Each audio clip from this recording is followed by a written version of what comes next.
अस्सलाम वालेकुम। आपको पता है कि सूरह आले इमरान पढ़े हैं, लेकिन आज से हम शुरू करेंगे चौथा सिपारा और चौथा सिपारा पढ़ेंगे और आले इमरान को कंटिन्यू करेंगे। बिस्मिल्लाहिर्रहमानिर्रहीम।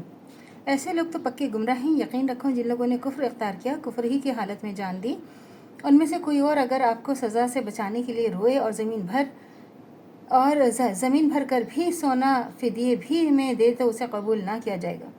ऐसे लोगों के लिए दर्दनाक सज़ा तैयार है और वो अपना कोई मददगार ना पाएंगे। तुम नेकी को नहीं पहुंच सकते जब तक कि वो अपनी चीज़ें खुदा की राह में खर्च ना करें, जिन्हें तुम अजीज़ रखते हो, और जो कुछ तुम खर्च करोगे अल्लाह इससे बेखबर ना होगा।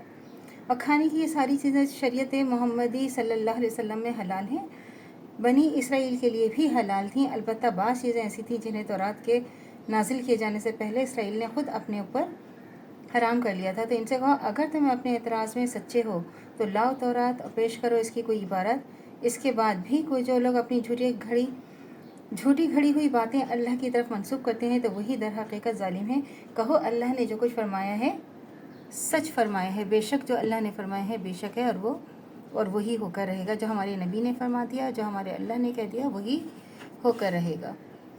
तो ये है कि इससे मकसूद उनकी उस गलत फहमी को दूर करना है जो वो नेकी के बारे में रखते थे। इनके दिमागों में नेकी का बुलंद से बुलंद तसव्वुर बस ये था कि सदियों के तौरात से तशरीह की यह खास ज़ाहिरी शक्ल इनके यहाँ बन गई थी। इनका पूरा चरबा आदमी अपनी ज़िंदगी में उतार ले।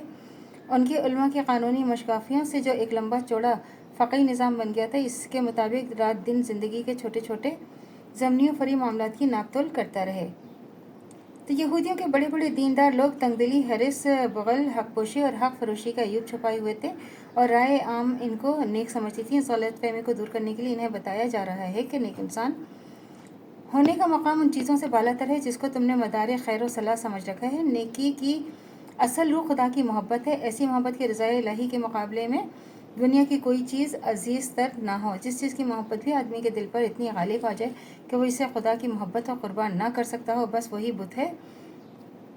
और जब तक उस बुत को आदमी तोड़ ना दे, नेकी के दरवाजे उस पर बंद हैं। इस रूह से खाली होने के बाद ज़ाहिरी तशर्रो की हैसियत महज उस चमकदार रोगन की सी है जो घन खाई हुई लकड़ी पर फेर दिया गया हो। इंसान ऐसे रोगनों से धोखे खा सकता है मगर खुदा नहीं खा सकता। कुरान और मोहम्मद सल्लल्लाहु अलैहि वसल्लम की तालीमात जब उलमा यहूद को कोई उसूली एतराज़ ना कर सके, क्योंकि असास दीन जिस अमूर पर है उनमें अम्बिया से यकीन की तालीमात और नबी अरबी सल्लल्लाहु अलैहि वसल्लम की तालीम में एक सरमुफक ना था, तो उन्होंने फ़क़ी एतराज़ात शुरू कर दिए। इस सिलसिले में इनका पहला एतराज़ यह था कि आप सल्लल्लाहु अलैहि वसल्लम ने खाने पीने की बाज़ ऐसी चीज़ों को हलाल कर दिया है जो पिछले अम्बिया सल्लम के ज़माने में हराम चली आ रही हैं। इस एतराज़ का यहाँ ये जवाब दिया जा रहा है कि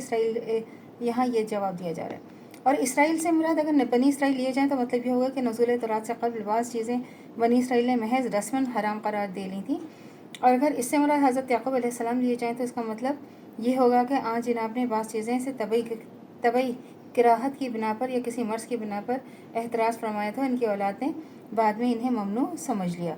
यही मक़रूल ज़िक्र रिवायत ज़्यादा मशहूर है। बाद वाली आयत से ये बात साफ ज़ाहिर होती है कि ऊँट और खरगोश वगैरह की हुर्मत का जो हुक्म बाइबल में लिखा है वो असल तौरात का हुक्म नहीं है, बल्कि यहूदी उलमा ने बाद में इसे दाखिले किताब कर दिया है।